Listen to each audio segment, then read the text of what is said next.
Nasa pa kasi Ivan? Nasa ba yan? Dito lang yan ah. Nasa kwarto.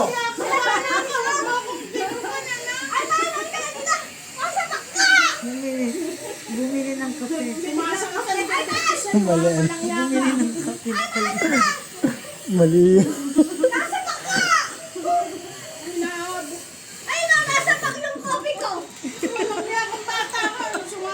Mali yung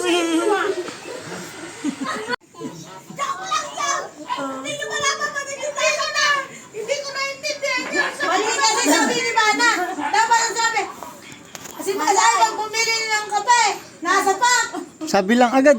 Si Ivan nasa pack.